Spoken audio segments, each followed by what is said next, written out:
Good morning.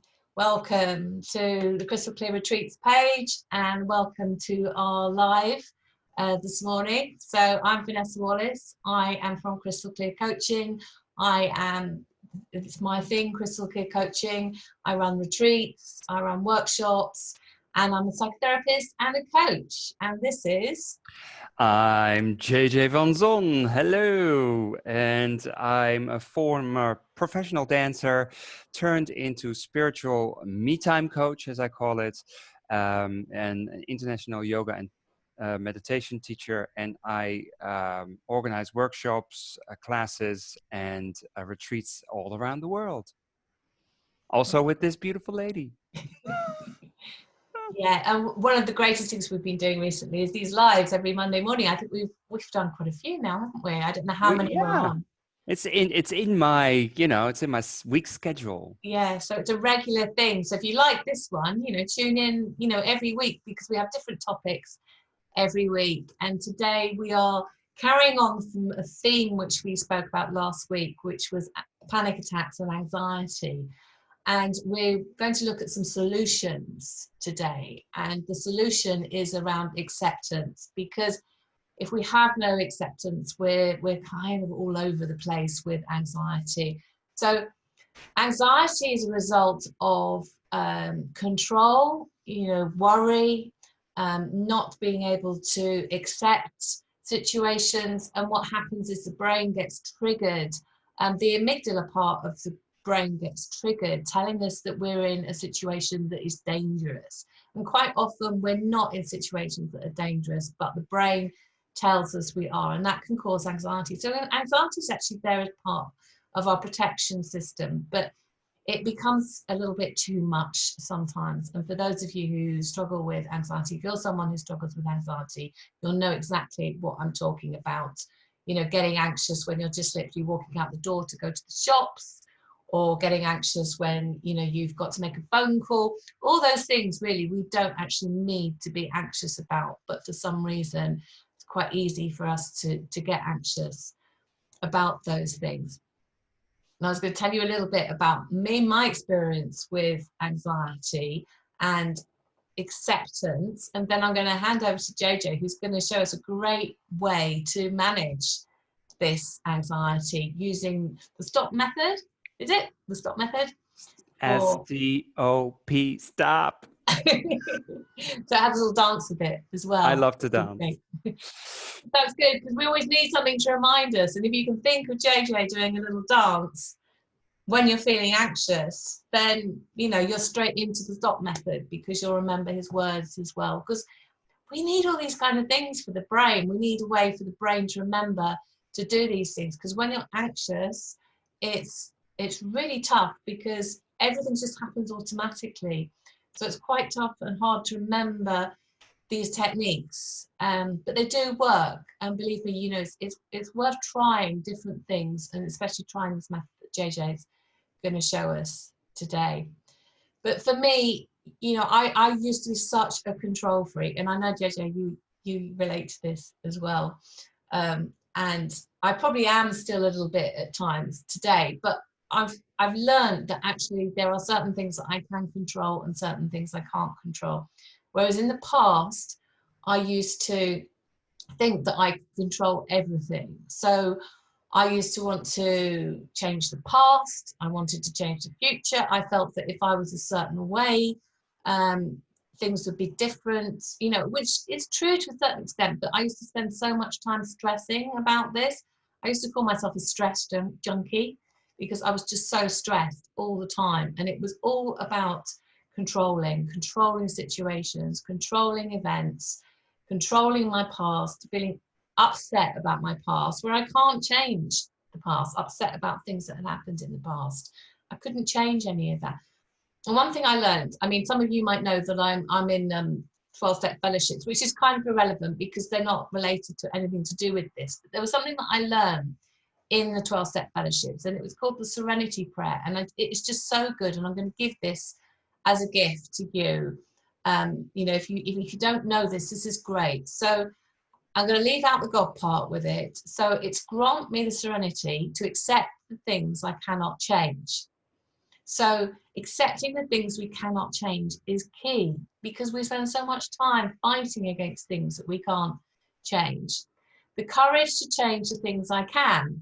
So if there's something that you can change in a situation, so that's looking at methods to support your anxiety, taking steps forward. So, say for instance, it's a job interview, actually going for that job interview, because you can change things if you take action. So that's about taking action. And then the wisdom to know the difference is the last part of that prayer. So the wisdom, so understanding those things that we can't change, and then knowing what you can change.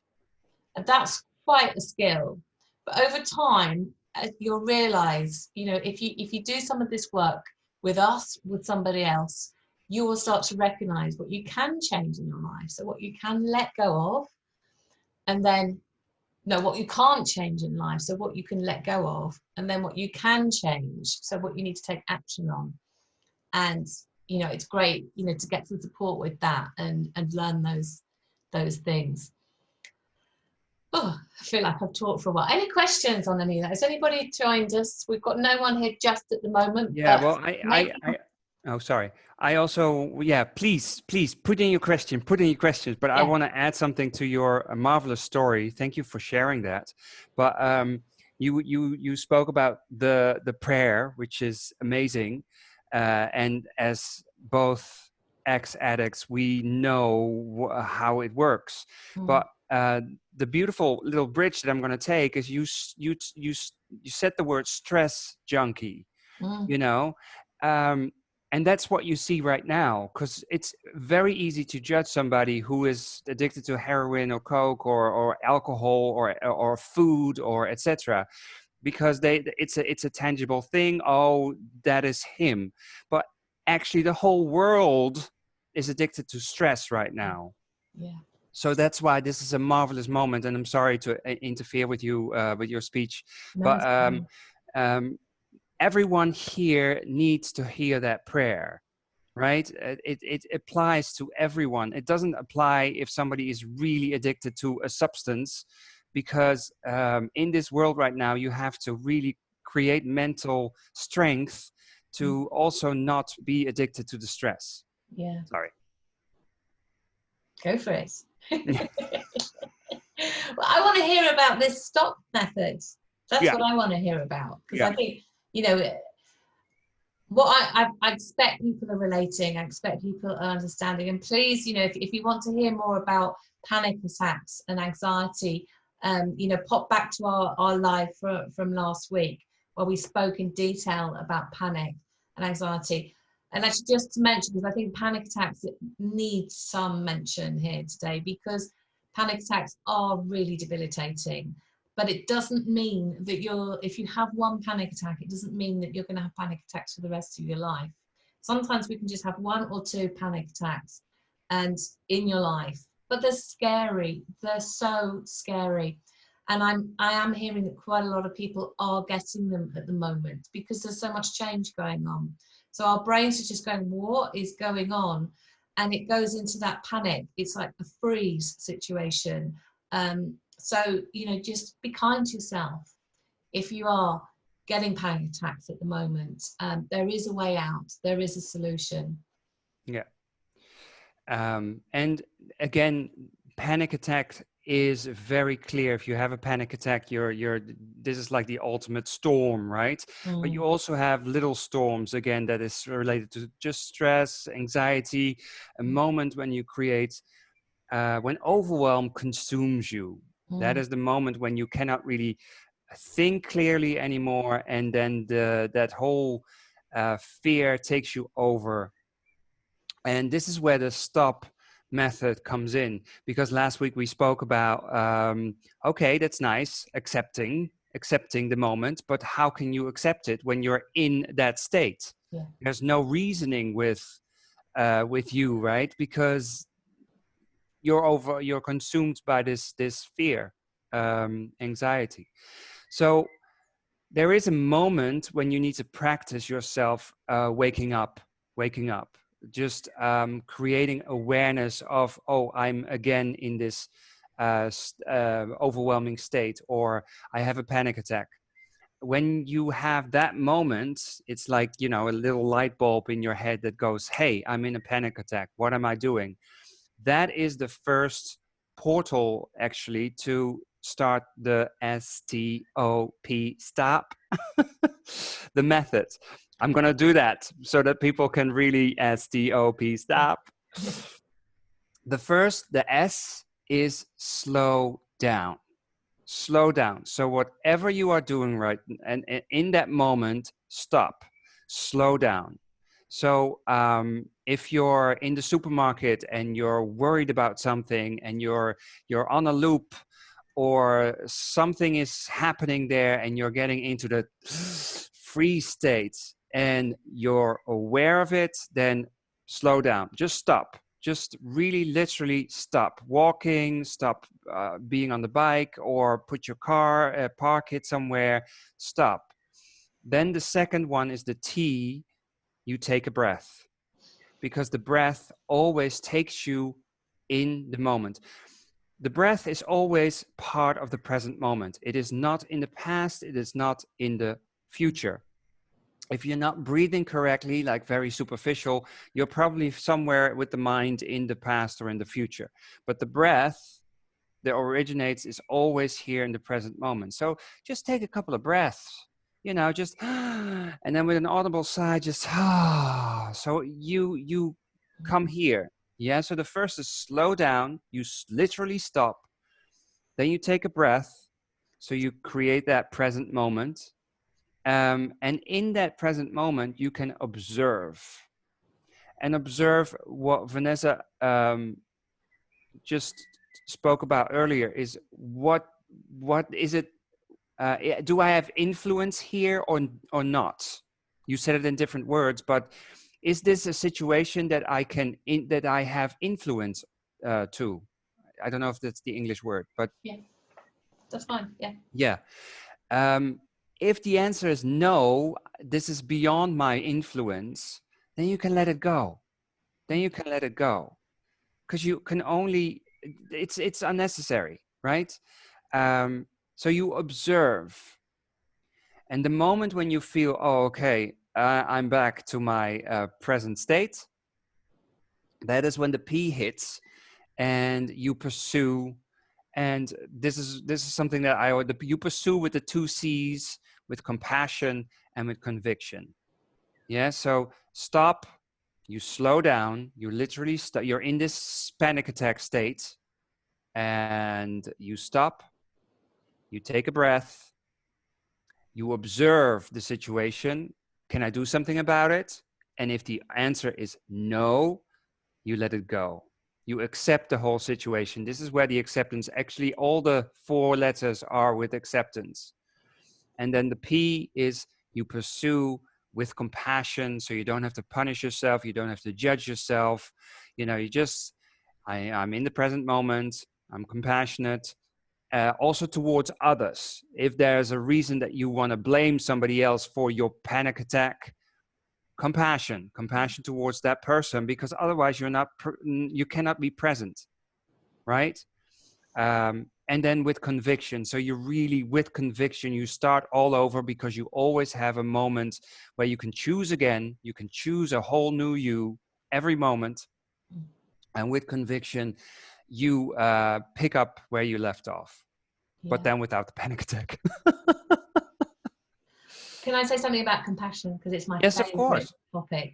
Yes, because I love all that about compassion for maybe if somebody else, or, you know, compassion for a situation.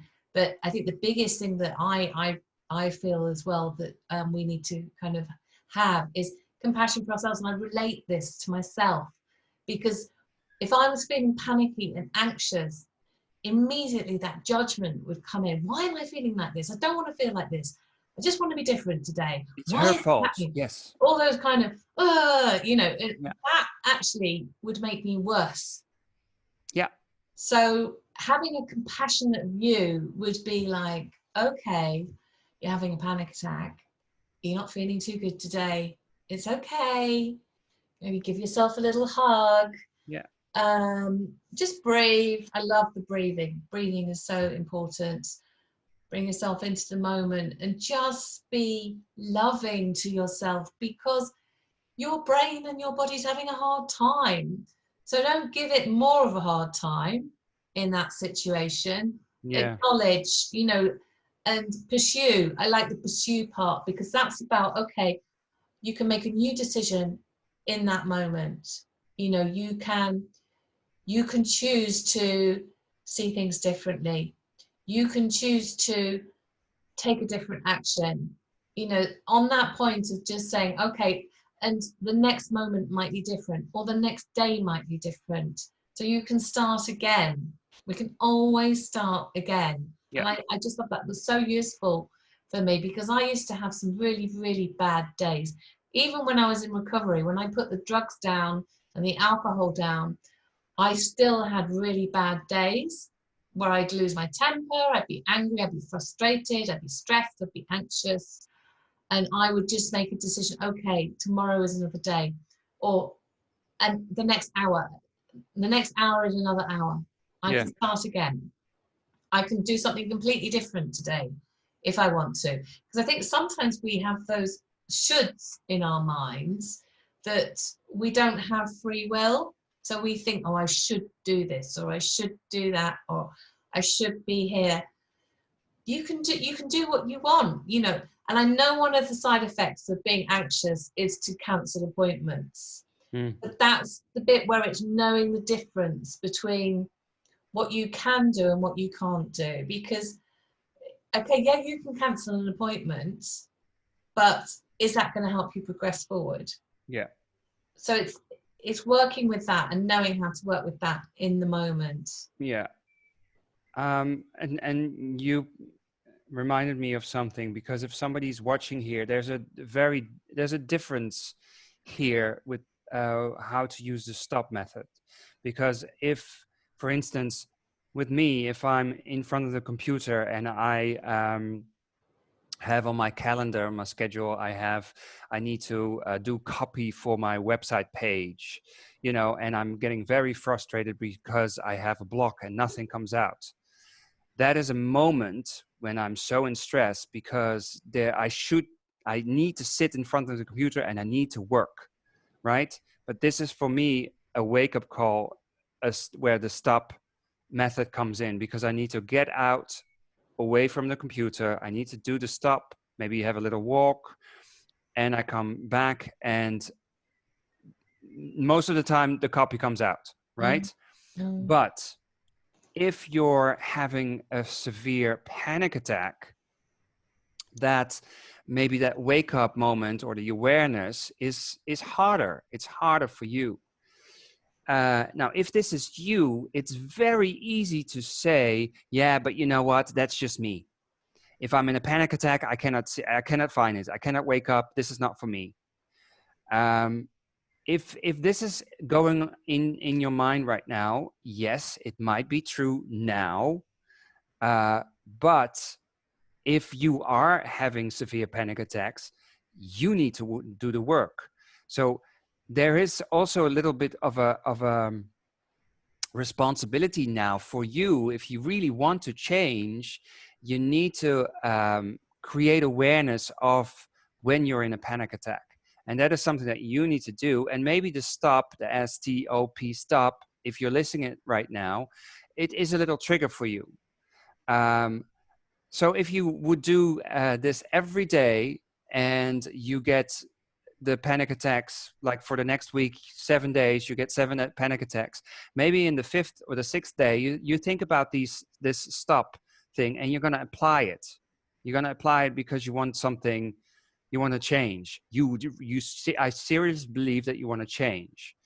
And the more you do that, and the more you implement that stop, then probably in a couple of weeks, you're getting the hang of it. You're really using the stop method to get out of your panic attacks. And the panic attacks, the severe one, become less severe.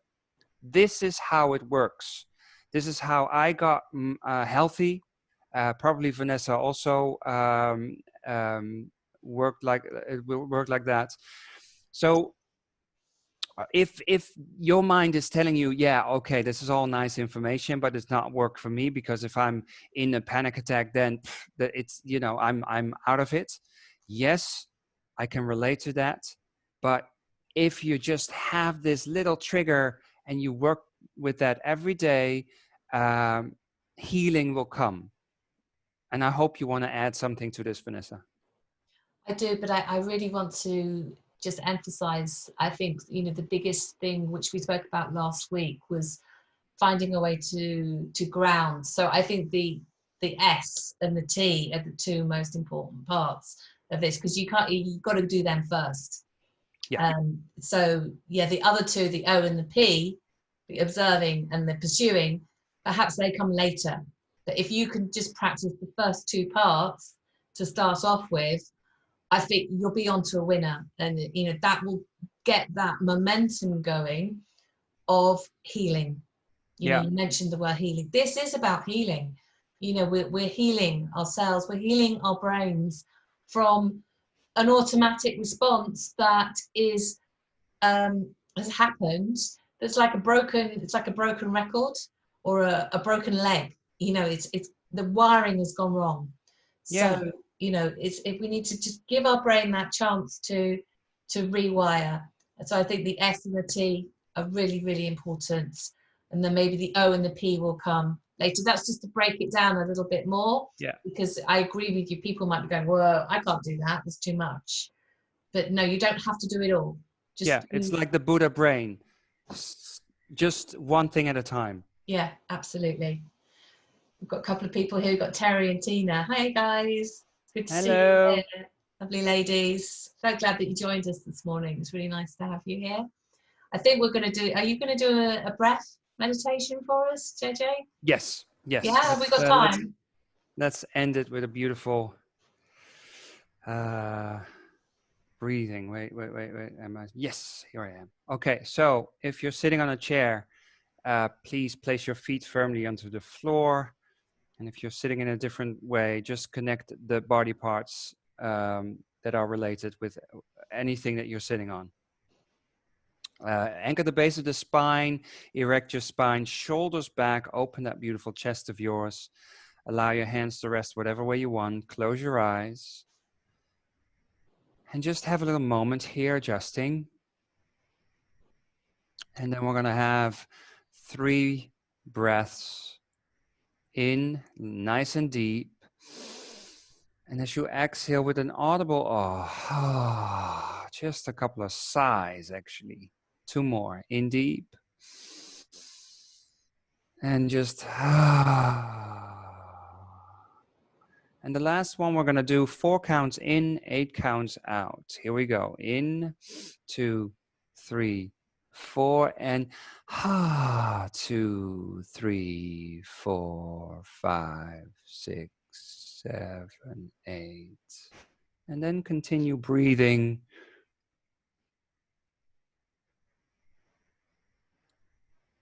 Just follow your breath as it goes in and out, and you don't have to force your breath.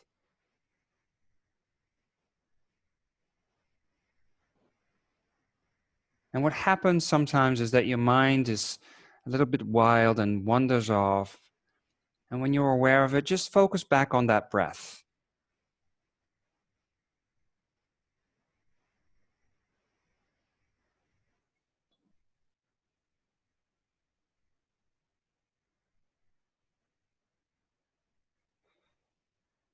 And maybe you can place one hand on your chest, on your heart, and the other hand on your stomach.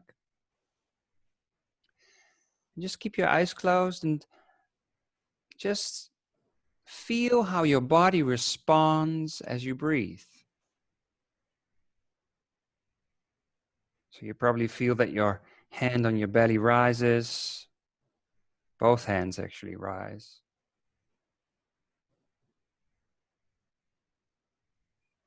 Now, what if I tell you that you don't breathe, but your body breathes? Your body breathes for you. So you can let go of control. You don't have to be in control of your breath. Just allow your body to breathe for you.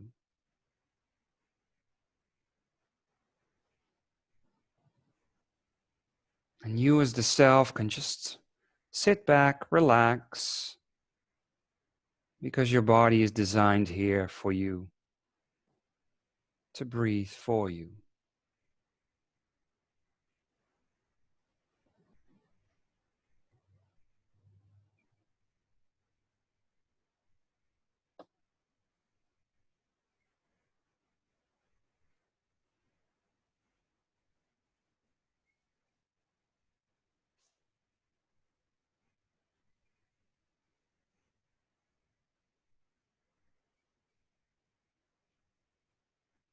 And then very slowly come back.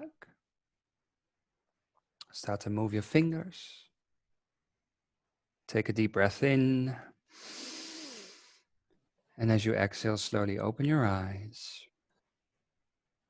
Now that was a very short meditation. You can, of course, do this longer, but I was watching the time. But if you, there are people watching this video, even in the replay. If your mind was giving you some thought when I said, just sit back and relax and your body's breathing for you, your mind maybe has an opinion about that. Put that in a chat. What did this experience do to you? Vanessa and I are really curious about that. So what did you think, Vanessa? Yeah, I think it's really, really great. My personal experience with doing breath meditation is to actually just start small and start with just, 1 or 2 minutes to start off with, because it is difficult to stay with just a breath meditation. And I used to have real problems with breathing meditations because my panic attacks were related to feeling that I couldn't breathe. So I would have all this chitter chatter going on in my head about the fact that I was trying to breathe. And you saying it's your body breathing, it does it on its own. It's not about the mind. But I didn't get that lack of connection between the mind and the body. I used to have this, almost I had this perception that my mind would tell me that I couldn't breathe. But if I can breathe. And I remember people used to say to me when I was having a panic attack, you can breathe. I was going, I can't breathe. You can breathe. But I was like, well, no, that's crap because I can't breathe, but it was my head that was telling me that I couldn't breathe. Yeah, because your head was identifying with the breath. Yeah. And that's why I think this meditation that I just did was very powerful, because you can sit back and relax. You can relinquish that control. Yeah. Yeah. But yeah, I've had to, I built it up, and over the, the last 3 or 4 years, I've got quite good at this, but it takes practice. And, so again, be compassionate with yourself. If you can only do a minute of breath, focusing on your breath, that's okay. And then see if you can build it up and maybe do 2 minutes. I mean, in the end, I was doing 40 minutes. I haven't done 40 minutes of focusing on my breath quite a while now, but I'm thinking, and it does make such a difference. And it's a real meditative, you get into a really meditative space doing it, but it's building that up and doing it gently, and just be compassionate with yourself. Well, and I can relate to that. When I was in the ashram in India, I was working, doing inner work daily for like 8 hours a day, and I've never been as close to me as there. But you're here in your own world, working and etc. That is just not realistic for me. But I know when I'm a little bit out of it and I get a little overwhelmed and panic attacks rises and stuff, I know that I have to do the work again. So I have to take the time to recover. Yeah. All right, so we're on the time. I think you have an announcement. I have an announcement, but I've also got a few comments. So let's just talk to those quickly. So Terry said, I found it quite easy to come back to the breath. I could never do it before. Mine too was about not being able to breathe, as I kept thinking I was going to have an asthma attack. So it made it worse. Absolutely. That's exactly where I was, Terry. So well done, finding it easy to come back to the breath. Tina, this is something I practice every day. I find that I'm struggling with my thoughts. I just focus on the breath. I agree that it does take practice. I find that it calms my mind. So yeah, well done, ladies. You know, so glad that you were here and you joined us. Yeah, with Tina, that. Terry. Thank you.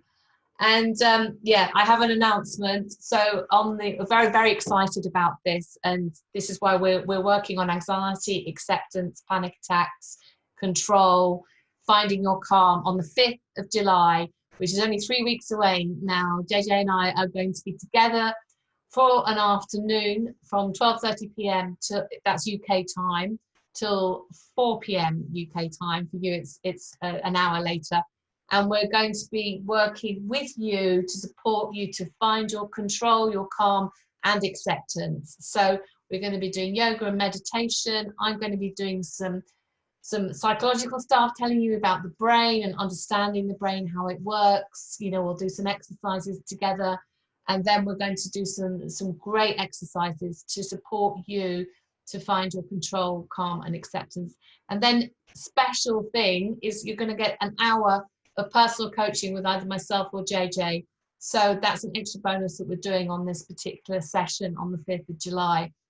So we're very excited about that. It costs £65. I'm going to put it in the link underneath here. I'm going to put the link to the page. You can go on there and you can pay immediately and join us. We'd love to have you here. If you're watching this on replay, if you have any questions, please message or just put in the chat, or you can email me, vanessa@crystalclearcoaching.org, if you want your comments to be anonymous and you want to make an inquiry about the format of the session, or if it's for you, we can have a chat. If you like, get on the phone and chat about it a little bit more. That's it. So love to have you there. Thank you so much for joining today. You know, please feel free, if you're watching this on replay, just put some comments in the box. I will pick them up. If you can tag me, that would be great. I'm probably more likely to see it, but I'll probably pick it up anyway.